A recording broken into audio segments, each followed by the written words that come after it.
We've been fighting a long time, and we have all lost so very much, so many loved ones gone. But you are not alone. There are pockets of resistance all around the planet. We are at the brink. Above all, stay alive. You have no idea how important you are. If you're listening to this, you are the resistance.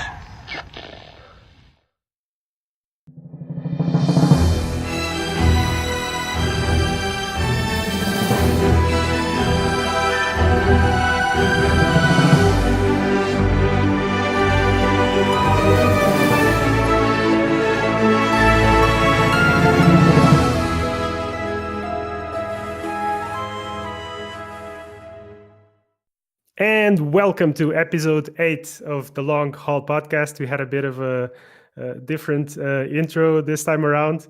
I was looking around on the web for funny video quotes about dying stuff and resistance stuff, and I managed to snatch that one from the Terminator. My name's Nelen. I'm joined as always by my co-host Carrie. Hey man. Hey man, what's up? And this week we have the pleasure of being joined by Nelen. Nelen is a developer from the redmist.gg website. Hey man, how are you doing? Well, I'm doing great. Thank you. What about you? Great as well. I actually was just playing a couple of drafts on the Artifact Bitcoin League this morning. That's basically my sole activity in Artifact at the moment. You know, we're now in the post-apocalyptic, post-patch announcement week. I haven't noticed much of a difference, though. I mean, the number of players was already so low that you don't notice much of a difference. But what have you guys been doing in Artifact, if anything at all, since the patch, the notes, the Valve announcement came out? Well, I haven't been doing anything, like absolutely nothing. I did play a game yesterday after 2 months of not playing it. And that was about it. I won, I was happy, and I just stopped. Yeah, you left while the mood was good. And you, Carrie? The thing is, I think I'll have to go play tournaments now because the queues, my God, the queues. I try to play and the queues are so long. The constructed queues, you mean, right? Yeah. I've been trying constructed because I've been messing around with some decks and I want to try it out, but the queues are so long. And even if you play draft, I think the only draft that doesn't have big queues is probably the prize one, because I actually tried. I think it was Wednesday. I tried to play because I didn't have tickets at the time. I wanted to play the draft, and the queues were like 7 minutes. I played like one game and then I gave up because I didn't want to wait another 7 minutes. I just play prized Phantom, and the queues are basically normal. It does happen that you play the same person twice, and if you lose, it's kind of feels bad. But otherwise, yeah, the experience is the same to me. I play mainly tournaments, and those keep firing. At least in the Bitcoin League, I did try to play some other tournaments this week, but I didn't manage because of a work schedule. Whatever. So there hasn't been any official reactions from the most big websites after the Valve announcement. There are a couple of articles out on Artifact Fire this week on the archetypes of artifacts, like control and mid-range and stuff. And the Red Mist also pushed out a new article called The Pillars of Artifact Part 1. So it also talks about the metagaming and the pillars of the format, the mainstay, the most important decks that exist at the moment, and it goes a bit. It talks about some of those variations of those decks, but otherwise there's not much more content for people to read at the moment. What's your impression on both of you guys? What's your impression on Reddit lately? Because I have the feeling overall there's a bit less content and. Do you guys browse Reddit a lot? Reddit is like my second home, really. No, it is normal that after a game that is basically almost dying, that people just kind of lose interest. And I guess that's just how things are. I mean, I do check Reddit every day, and I do try to see what people have to say. But quite honestly, that's kind of a cesspool of, not great people in there. So I try not to go there too often. Yeah, but have you guys noticed that after after the post that came from Valve, for a while, a lot of positivity was the posts coming out had a lot of positivity. I was like, wait, is this the right subreddit? Am I in the right place? I browse it Reddit all the time. I don't know. I've just grown used to ignoring the shit posts and kind of comment on the ones that aren't. And I have the impression I don't have the same impression as you, man. I have the impression there's been a lot of memes. At least the last 2-3 days, there's been a lot of memes going around, and not necessarily good memes. There was a funny post from Sir Action Slacks yesterday. Did you guys see that about the battle royale? I didn't. He wanted to get the Sir Action Slacks wanted to get all the existing remaining players in the game to get together and play a tournament like battle royale. And then everyone that loses agrees not to log in to Artifact for like 3 days, and so the winner will be the only player logging into the game for like 3 days. And he's gonna play himself. Well, yeah, it's just a meme. It's not supposed to make any sense, I don't think. Yeah, in any case, yeah, there's not much going on. We managed to snatch Nelen, and today we're going to be interviewing him and asking a bit about himself and about the Red Mist project, because it's, well, on one hand, we would like to straight up thank you because you've been posting links to our podcast every time we publish. But the Red Mist website is extremely interesting because besides being a content website, it has one of the best tools for people to review their own data as much as that's possible. And we're gonna try to dig a bit deeper and understand better what information the website can collect about us and how maybe what are the projects and the plans for Red Mist to play around with that data and present it to users in the future, maybe. So tell us a bit about yourself, man. Where are you from? Where did you live? What's your background? What's your story? Sure. So I'm Portuguese, just like you two guys. I've been living in Shanghai for the past 6 years or so. So it's been a while. So I do software development as a job. I'm currently the tech lead of the team that is Red Mist. We are at the moment 5 people, a designer, 2 front-end developers, 1 French guy that doesn't really do anything. And oh my God, this is going live. Burn. He's gonna hate you. That's fine. But yeah, no, recently we did this whole team thingy. We've been developing websites for other games as well. The Red Mist was the first one. We've developed another one for Apex Legends as well. And we'll be working on our own game starting next week, I believe. Are you gonna make your own game? Yeah, we are thinking about doing these party games that you can play online with your phone.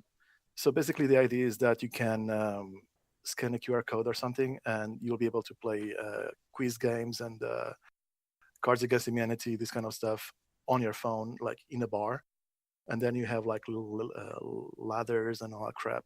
It's a pretty big idea that we are going to start working very soon. That's pretty nice. That's pretty cool. So like the English pub quiz concept, like you just you make a quiz contest with other users, kind of. It's pretty much like the Jackbox games. Yeah, that cross except better and less lame. All right. They're not lame. Come on, I got Jack in the Box and it's pretty fun. I like playing that with my friends every Friday night. I bought that to play with Lyric once, and I never touched it again. There goes your wallet money spending. So man, tell me, living in China, do you have any family there, or did you have to learn Chinese? Did you already know Chinese, or how is it living over there? Not really. This is Shanghai, so you can get by with English. My company, the company that I work for, it's an American company that has been around for 20 years. They've been here in China for 10 or so. Mm-hmm. So everyone speaks English. You don't really need to learn Chinese whatsoever. You can get by easily with just English, no problem. That's impressive. I was actually planning to go to Shanghai this year to to watch the international, but unfortunately, Valve has still not revealed the dates, and since some of my friends could not book their holidays anymore without noting the exact dates, we kind of aborted. But that's super interesting. So when you tell me that you're the tech lead for Red Mist, what does that mean? Do you like, why don't you fire the French guy? Crack the whip. Well, I don't fire the French guy because he happens to be my boss. Ah. If it wasn't for that, he would be totally fired. But no, he's basically our project manager / product owner. Is the one that ends up making the decisions about the product itself. I'm the person that makes those decisions happen. So we do work a lot together, but that doesn't mean that he's still French, so it's still awful to work with him. But we have to manage somehow. All right. Hey, does he like football? Well, I guess so. But he still has PTSD from that Portugal France in the Euro. So every time he tries to be annoying, I just mention, remember a few years ago, final Euros, Portugal win against France. Never forget. And he just shuts up and goes back to work. Hashtag never forget. All right. So that's you. What about you as a gamer? Did you grow up around games? What did you used to play? Like, what's your gaming experience, if any? Absolutely, I'm a huge gamer. I play Candy Crush. Yeah, that's like number one esports at the moment. No, seriously. No, I've been playing games since I was like 4 or so. Most recently, because we are in China and because of the whole firewall thingy and the fact that we need a VPN to do anything, it's very hard to play anything. And if you want to play whatever it is, you have to play it on the Chinese servers. Otherwise, it's just too much lag. So I've been stuck playing League of Legends on the Chinese servers, where I get insulted every single game. I've been playing, Artifact every once in a while. I've been playing Hearthstone. And recently I started playing Final Fantasy XIV. But I'm still not sure if I'm going to continue playing that.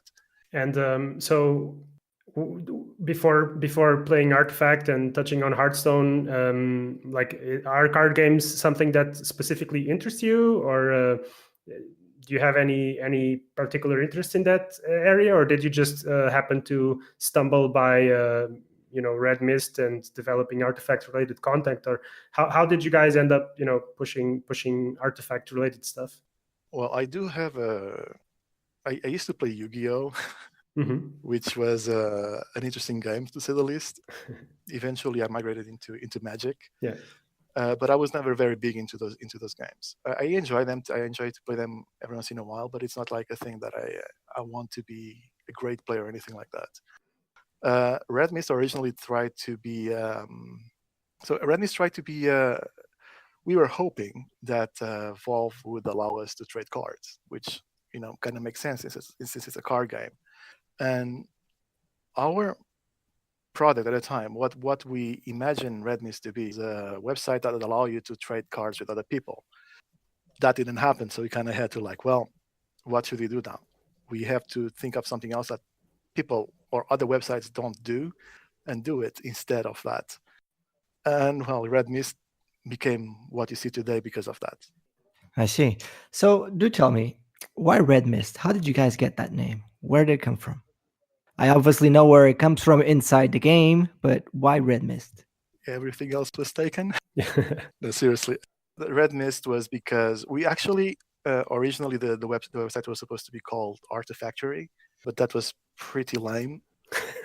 It also happened to be taken already by some Russian developer. I don't know what the purpose of the thing was. And we tried to play around with the name Arty somehow, but we just couldn't make it work.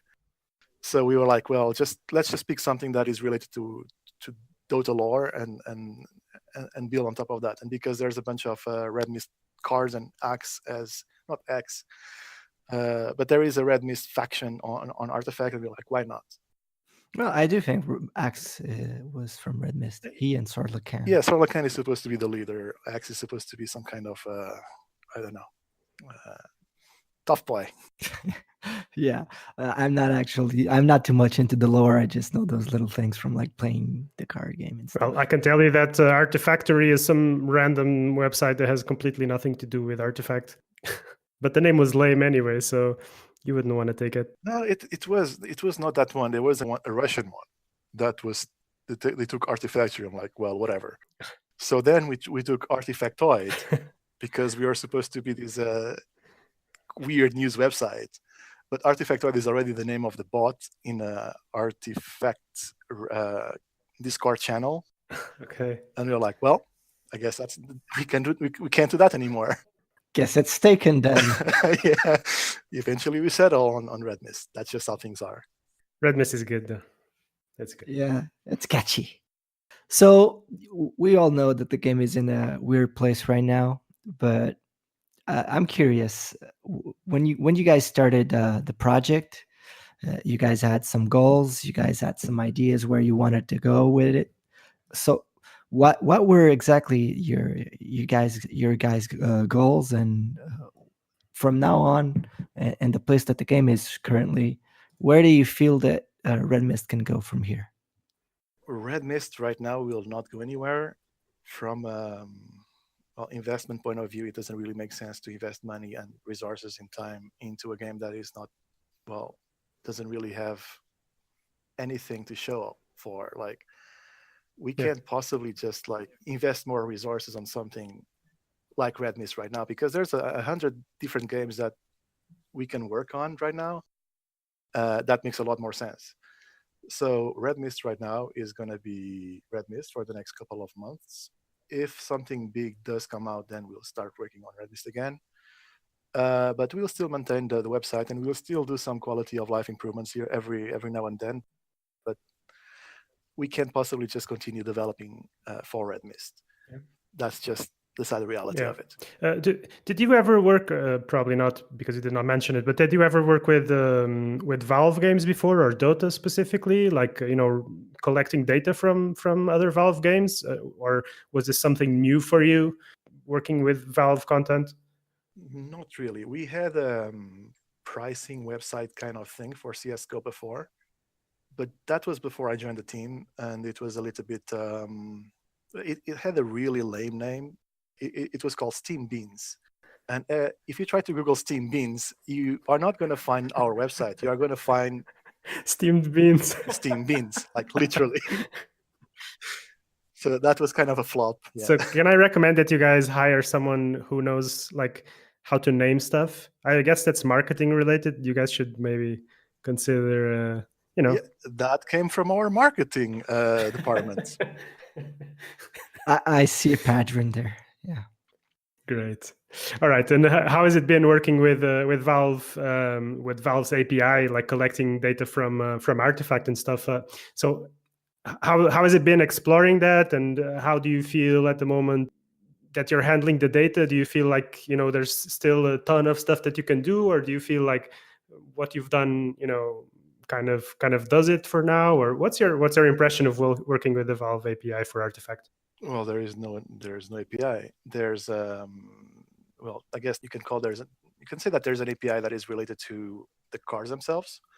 So you have an API that gets information about the cars and what they do, but that's about it. You can also get translations from the cars from there as well. Other than that, and everything that we do through the extension, we are just getting information from your own personal Steam profile. Okay.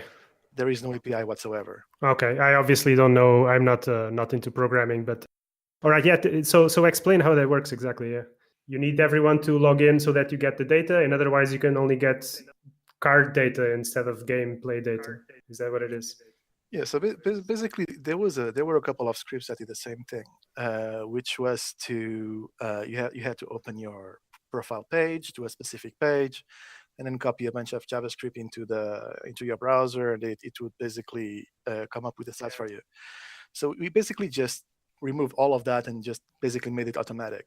But what we are doing is exactly the same thing. So we are just making you open a tab on your browser, and we are basically getting the information until we get your last known match on our database, and we just upload that information to our servers. That's basically it. And when you say, so exactly what information do you gather? It's just like specific game information, or can you maybe elaborate a bit exactly what information you manage to gather? Yeah, sure. We get your address, your credit card information, uh, all that kind of fun stuff. No, we just get your match history. So match history means we get your match ID, we get the outcome of the match, we get the starting heroes, so the 5 heroes that you used, the duration of the match, the time when that match happened, and we get a weird deck string that doesn't really work. That's the one thing that I don't understand, because we actually had the plan on, okay, we have this deck string, which hopefully is the deck that you used, but it's not. We haven't figured out what that string is, because the idea would be to make stats also on which kind of deck you use, and depending on archetype of the deck, then you'd also get stats on that as well. But we just can't do that because it doesn't make sense. And obviously, you can get data from tournaments and differentiate that data. Like, was this a casual game? Was this a prize game, or whatever it was, right? Yeah, we do that actually for the global stats page. We remove all the tournaments. Basically, anything that is casual is removed, because there is a possibility that you are, messing around the results. Yeah. And basically, the information that you see there is only like for price stuff. If you really want to see your casual information that you have to log, then you have to go into your own profile, and then you'll see everything. Okay. Have you guys considered maybe like trying to differentiate like premium tournaments from random tournaments or so? Because actually that would be something interesting to do, and that kind of also segues to my next question, which is kind of like, what did you dream that you could do that the information that you gather from your application does not allow you to do? Like, what is there something juicy that is missing that you really wish you could have? I actually don't think so. There was one thing that I would like to do, and that was the tournament system, as in like what RTBuff does. But no one other than RTBuff knows the endpoint to get tournament information. I obviously don't know how they got that information in the first place. I guess it was because, well, at some point during the beta, they gave them that endpoint, which is kind of unfair because they have that one functionality that no one else does, and no one else knows how to do.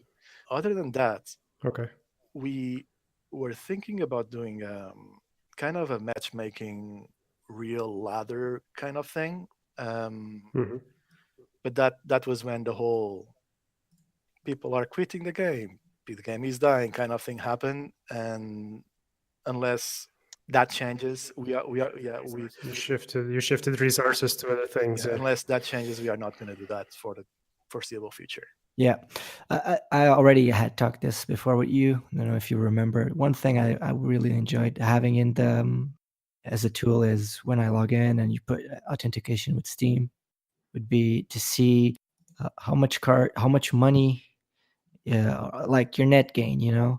I've opened these boosters and I got all these cards and I sold them in the market for X, and I spent this and this card on the market and I profited this or lost this money.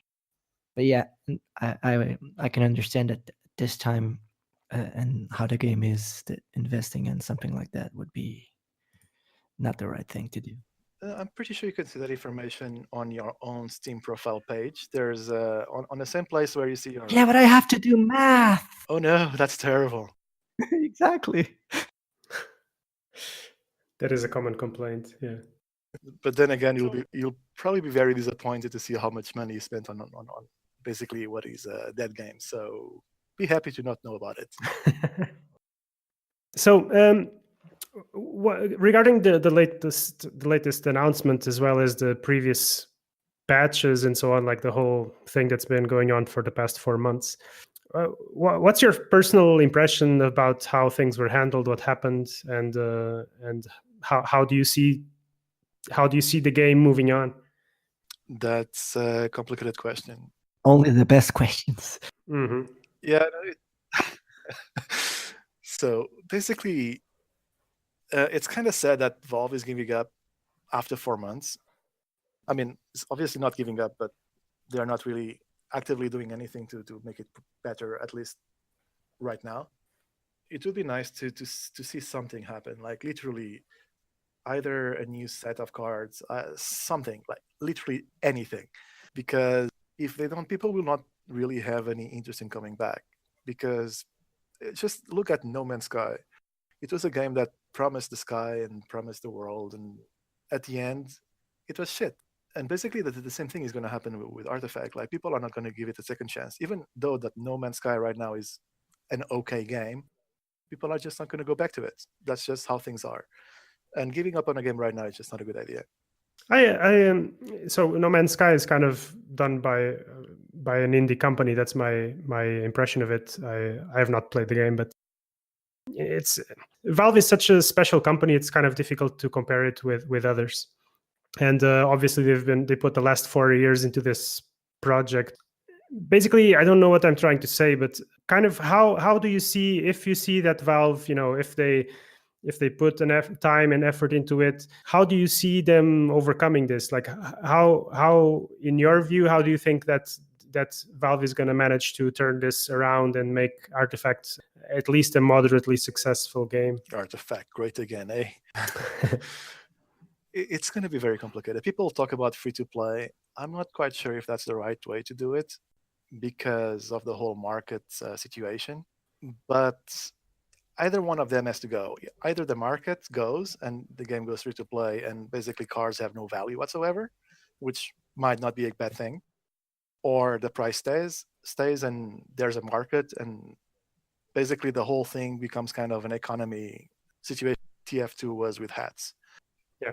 I think eventually Evolve will steer away from the marketplace because it just doesn't make any sense. It doesn't make any sense to have a market where you cannot trade, and when you cannot control, you don't really have any control over the cards, and that kind of sucks. So, first step would be make it free to play, get rid of the marketplace, maybe allow people to trade cards, even if they are worth nothing, because well, I might get this nice car, but that doesn't mean you have it, and I'll just give it to you, whatever. Another thing would be to just implement all those features that were promised during the beta, like the replay systems and the chat systems and all that crap. That would be a nice first step. And then just build on top of that, like literally, probably the way the whole ticket system works should probably also go away and be replaced with something else. But the idea is that people shouldn't be spending so much money. Like people should be, this is a card game, and people should be like spending for booster packs, not really to be able to enter tournaments or phantom drafts or whatever it is. Yeah, I actually agree with a lot of the points that you just made. Since you work on a community website that collects information and stuff, my question to you would be: would you? So let's say that Valve allows trading and the game goes free to play. Everyone has cards, or rather, let's say that the game does not go free to play. The market still exists, but you are now allowed to trade cards with your friends. Don't you think there's a lot of room for abuse, like from third-party websites? And Valve, they've had to deal with a lot of problems regarding CS:GO and other things in the past. So it's, I just imagine that it would be quite easy to exploit this type of situation if trading would be opened. But I do agree that it would be a very important feature to have, because then you can invite your friends to play and people can try the game with lent decks and stuff like that. But from the technical aspect, don't you think that might be quite difficult to implement? The thing is, you're talking about abuse, but what's the definition of abuse? The only reason you're saying that it's an abuse is because Steam itself is losing money, because they're not the transaction is not going through their marketplace, therefore they lose their commission. That's the only thing. And I mean, that's not really abuse, is it? It's just Steam or Valve wanting to control every single aspect of the game. Mm-hmm. That's just not very healthy either. Yeah, no, that makes sense. I'm honestly asking because I don't have enough knowledge about the subject to know what could happen. But obviously, if the user does not, if I as a user don't get damaged, if no one steals my cards or whatever, yeah, I also don't see any problem. I remember in Dota 2 there were a bunch of websites where you could bet your items. I guess that stuff still exists. You could bet your items on games, and then if you would lose, you would just lose the items and stuff like that. So there's a lot of room for stuff like that to happen in Artifact as well. And I mean, the possibilities are probably limitless. But it's like you say, is at the end, as long as the user doesn't get hurt. Yeah, but if there's something that Valve has taught us for the past years, is that players love cosmetics. People love that. Be it hats, be it weather changes in a game, as we've seen in Dota, be it terrain differences. People love cosmetics. People spend more money in cosmetics and free games than they would spend on a $60 paid full price game. So I think they should just grab a model that would allow people to have all the cards traded or not traded, doesn't matter, and just implement cosmetics, because people would buy imp hats, people would buy changes to the terrain, people would buy, I mean, they would even buy different backs for the cards. We've seen this happen like in Hearthstone, where people just grind the ladder to get different back cards.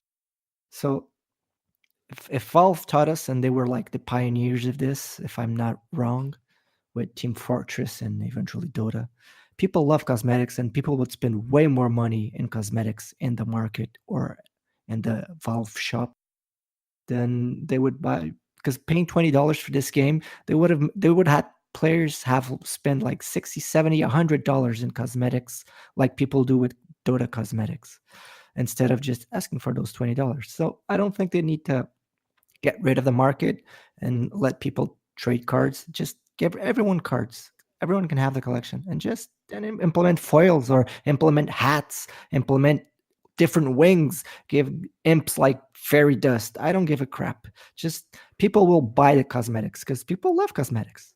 To me, that's still one of the most dumbfounding things, is that they just kind of said, okay, let's stop and wait, without pushing an expansion and hats. It's like you say, people love these things, and people will play endlessly just to get some stupid courier on Dota or whatever. I mean, there's items in Dota that cost thousands of dollars. So it is a bit surprising to me that they did not try to do those things before calling it quits. But hey, here we are. So basically, we need X with hats. Anything with hats. Just put hats on everything. Yeah. Just give me skins for the imps, man. I would totally buy all that stuff. But the problem is, we talk about the game every week, and despite the current game situation, I'm still one of the people who I enjoy the game. Like I get a kick out of it. The games are so deep, and you lose or win by margins, and all your decisions matter. And I'm the minority. Like I kind of love the game. It's just everything around it that just crumbles, unfortunately. Yeah, it's like they had the winning formula and they didn't use it. I don't know why. I bet there's reasons behind it, because they invented the formula, they perfected the formula, they had the money making formula, and they didn't apply it in this game, which is weird. But anyways, we've talked like 10 times now about things like these, so let's not ramble much about it again. Anyways, so another question for you, Nelen. With this overhaul that Valve is doing right now, we all know they're going to change stuff. My question is, what would you like to see implemented with this overhaul that they're going to do? Well, honestly, I really like the tournament system, but overall, I would just like to make it easier to be able to play with your friends. What I mean by this is that if you are trying to play with a friend of yours, it's a huge pain in the ass to do it. Actually, we were trying to say there was a time where we were trying to do the whole matchmaking system, but it was just hard to do it because I have this person A, person B, but there is no real way for me to just click this link and play together. Well, that would make my life a lot easier. As for an actual feature itself inside the game, I don't know, man. I guess more card variety would be one of them, which will probably come with time, and less random stuff happening on the board, that would be my thing. There is nothing wrong with the game itself. It's just like I don't want to lose to the same thing over and over again, which is basically arrows not pointing in the right direction, or the direction that I hope that they point at. So less RNG and more card variety. I guess pretty much. I think the biggest issue with RNG at the moment is there's too many variants of the RNG. It's not just the arrows. The arrows wouldn't be a problem if there wouldn't be other situations with more RNG on it. Yeah, but the problem is that it's not only the arrows. It's also where heroes are deployed, the randomness of it, the randomness of the creeps. Everything looks or feels very, very random, and that's not very healthy in a game that is supposed to be competitive. Too many factors, yeah. So you guys have implemented a deck building tool, quite an interesting deck building tool. I have played around with it a little bit, not too much, I have to say, because I'm mainly a draft player. I've been experimenting with some kind of blue-black type decks recently, but not that much. But in any case, do you want to talk more about your deck building tool? What you can do with it, and how this tool can be good for players to use if people are interested in sharing their decks or building decks or preparing for upcoming tournaments or whatever? Well, to be honest, our deck building tool is not much different from the other ones, but there is one big difference, and that's the cards that you actually own. So that said, that if you log into Red Mist, we'll fetch your cards, and everywhere on the website, even on a card database, you'll see a small icon if you own that card or not.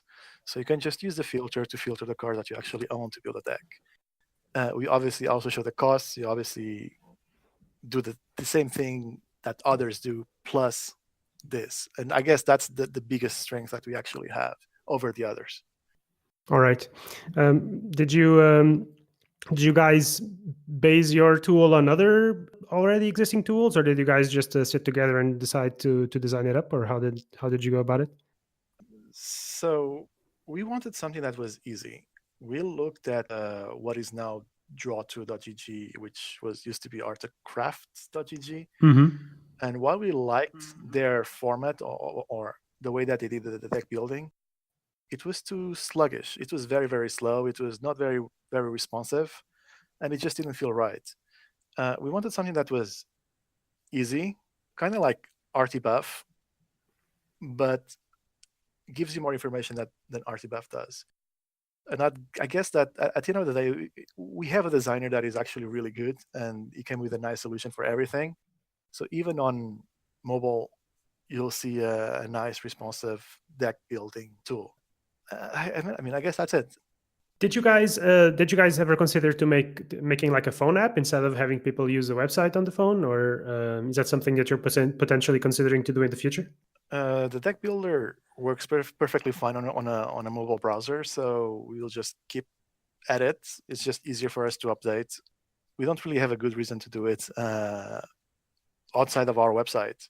It's also a whole part of monetization of the website is ads. You probably don't see them because you're using ad blocker. You don't support us, blah, blah, blah, blah, blah.